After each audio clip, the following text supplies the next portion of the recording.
You'll hear a guide talking to visitors about a tourist attraction. First, you have some time to look at questions 1 to 4.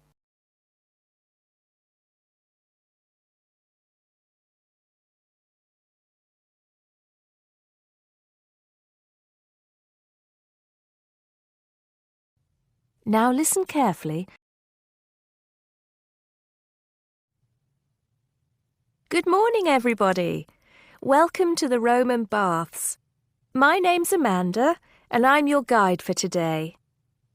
Before we begin the tour, I'd like to point out that we have child carriers, free of charge of course, for those of you with young children, and I can see that there are 1 or 2 of you here this morning. It might make things a bit easier for you than using a pushchair. If you don't want to carry your coats and bags around with you, there is a cloakroom behind reception where they'll be quite safe. Also, should anyone want to use the bathroom, there's one here in the reception hall, opposite the ticket office, and another one by the shop where we end our tour, right by the exit. Having mentioned the shop, I should tell you that it's full of interesting things for you to remember your visit by. Posters, postcards, replicas of the Gorgon's head, the Haruspex stone, and the statues that you'll be seeing on your tour. There are also games, books and videos for children and other souvenirs. Our first stop will be the terrace, where you will get your first view of the baths. Now, the statues that line the terrace here are of Roman emperors, governors of Britain and various military leaders. These aren't from Roman times either. In fact, they were sculpted in 1894, especially for the grand opening of the baths in 1897. But what you can see from here is only a fraction of the whole Roman bath site, which stretches below ground level under the surrounding streets and squares of the town. While we're here on the terrace, getting our first look at the baths, let me fill you in on a bit of the history. This site, with its hot springs, has long been seen as a sacred place, and the first people to build here were the Celts, and the shrine they built was dedicated to the goddess Sulis. Of course, back in those days they had no way of explaining how hot water came to be bubbling out of the ground, so they believed it to be the work of the gods. When the Romans came, they too built a temple here and dedicated it to their goddess, Minerva. Before you hear the rest of the conversation, you have some time to look at questions 5 to 10.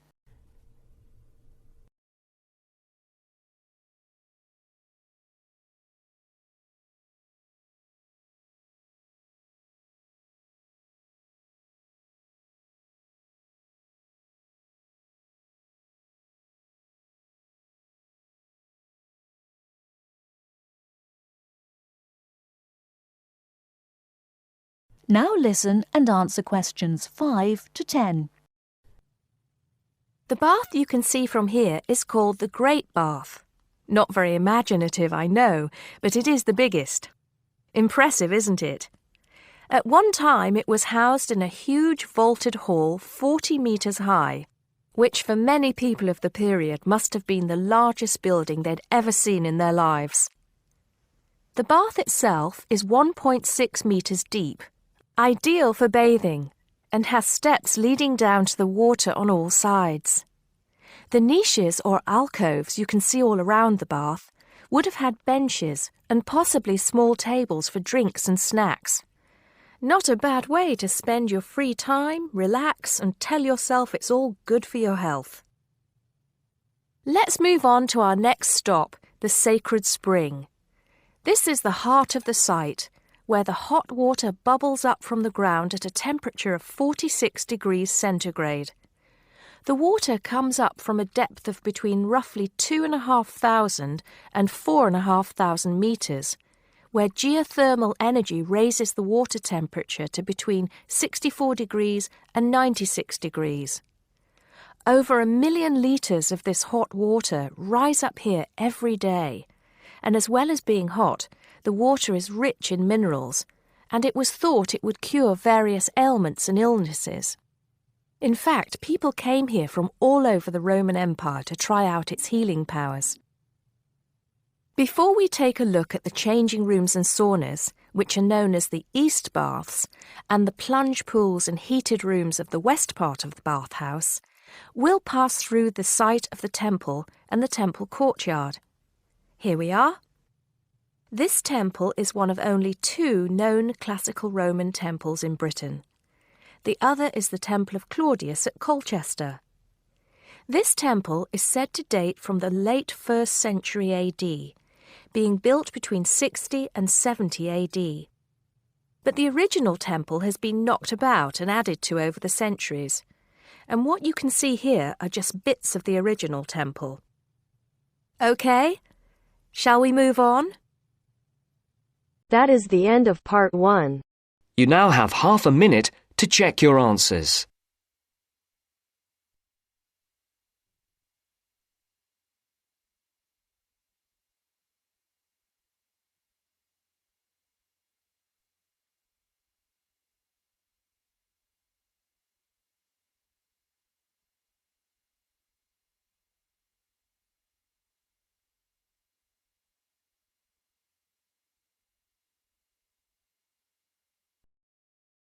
Now turns to part 2. Part 2. You are going to hear a radio interview about giving up smoking. First, look at questions 11 to 13.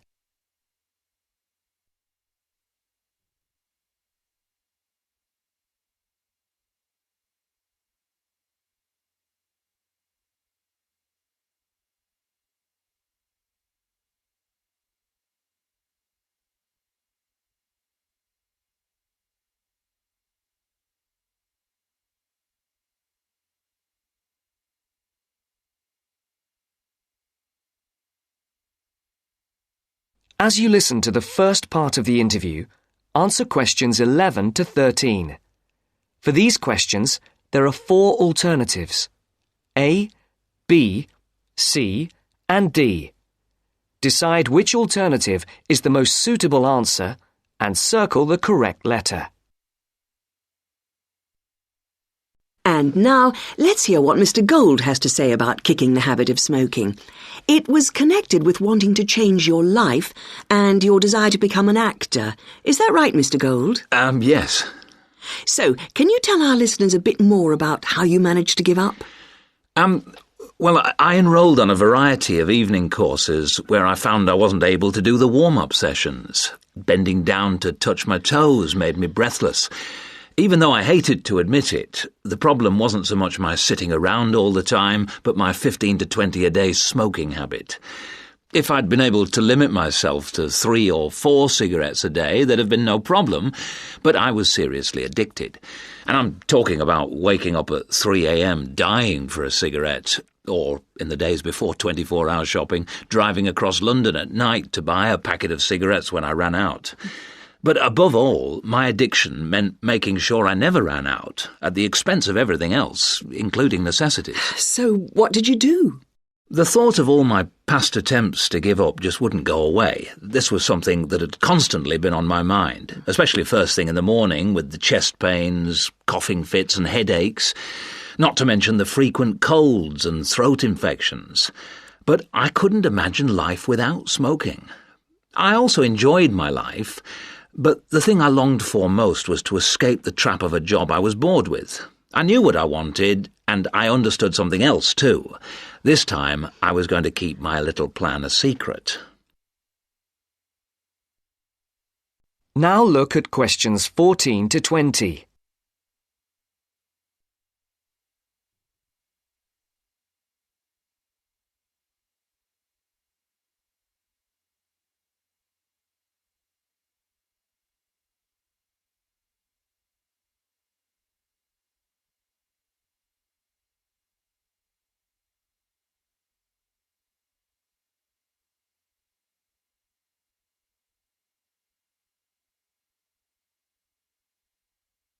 As the interview continues, complete the sentences. Write no more than 3 words for each answer. On the 1st of July, I managed to get through 24 hours without a single cigarette. The next day I got to 48 hours. Then I aimed for 100, 500, 1,000. Easy. It was my own little private game and I was winning it. If anyone mentioned they hadn't seen me smoking, I simply said I was cutting down. I had to be sure of success. Eventually, a month passed and I felt safe enough to come out. I'd lost count of the number of hours I'd gone without a cigarette. All I suffered was a couple of bad headaches, and then I was set for my most healthy year ever. Not one single cold for over 12 months. I now realise that the secret of my success was to look upon this as an exciting adventure, a way of helping me to become an actor. And because nobody knew what I was up to, I never once feared the accusation of having no willpower if I failed. With the right attitude, the whole thing turned out to be a lot easier than expected. I finally did get into much better physical shape, go to drama school, and become a professional actor. Very interesting indeed. I'm sure we all wish we had Mr. Gould's determination. Well, thank you very much, Mr. Gould. And I hope our listeners will learn from the experience you and our other guests have talked to us about today, and perhaps find their own road to success. That is the end of part 2. You now have half a minute to check your answers.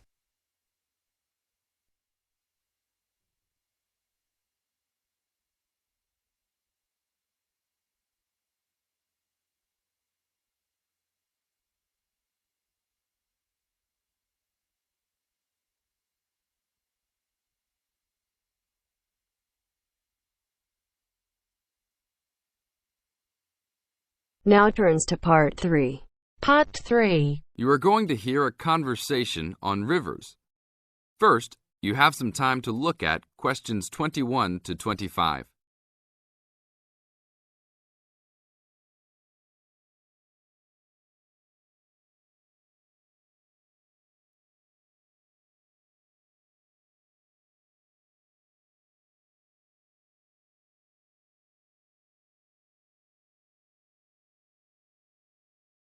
Now listen to the tape and answer the questions.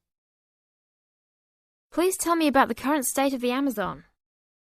We have increased deforestation, increased human population relating to deforestation, and a role of fire in the Amazon on a scale that's never been seen in history. At the same time, you can see progress in trying to counter that negative trend. How do you see this? We see this in the creation of national parks and indigenous areas, and efforts to fund sustainable development activities for locals. We see both good and the bad, and it's going to be a race to finish. I understand that you started the Minimum Critical Size of Ecosystems project. Could you tell me about it? A number of years ago, it became apparent that those practicing conservationists didn't have the scientific information available to properly design a conservation area. They didn't know how big it had to be, right? People were learning that as forests fragment, the fragments begin to shed species after they become isolated, so they end up becoming poor examples of what they had been. This relates to the size of the fragment. Do people still study this? Yes, there is a rich subfield of conservation biology that looks at the efforts of fragmentation. One of the consequences is a general policy response to set up protected areas that are fairly large, something on the order of 1,000 square kilometres.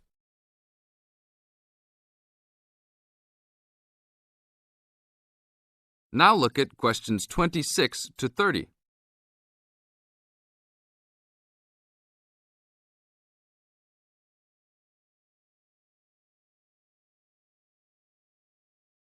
As the talk continues, answer questions 26 to 30. Can you talk a little bit more about the forest fragmentation? As habitats are destroyed, they are accompanied by habitat fragmentation. So when 50% of a forest is lost, the remaining 50% being is not one large block, but smaller pieces, which makes the conservation problem even worse than saying that 50% has been lost. And this affects not just forest, but species diversity, correct?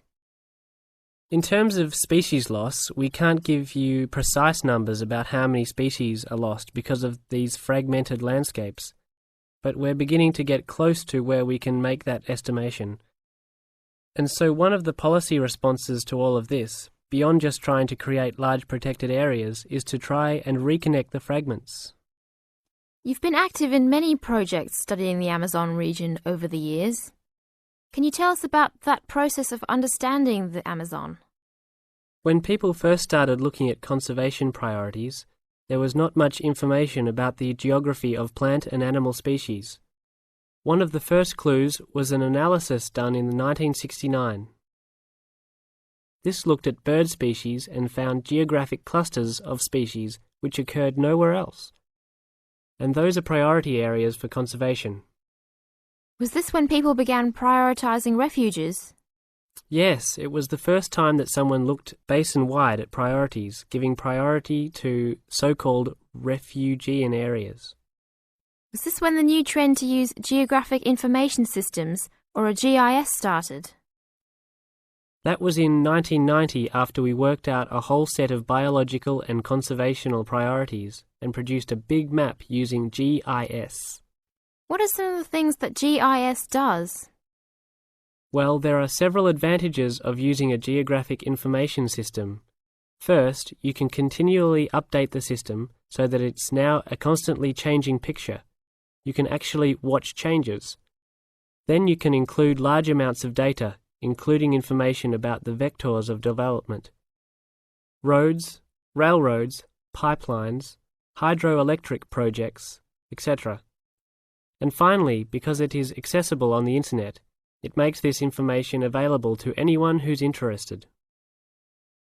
That is the end of part 3. You now have half a minute to check your answers.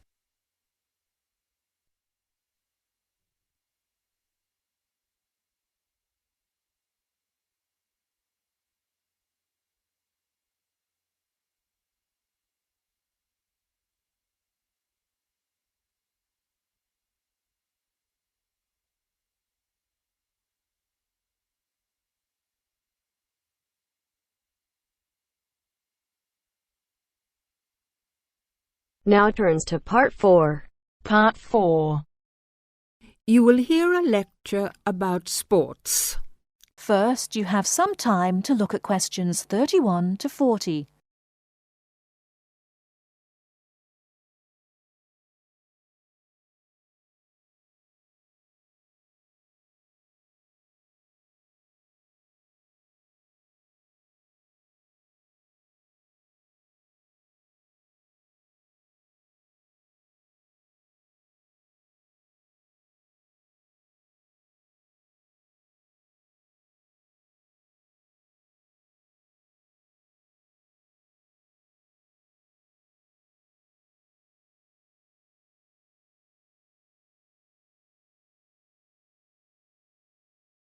Now listen carefully and answer questions 31 to 40.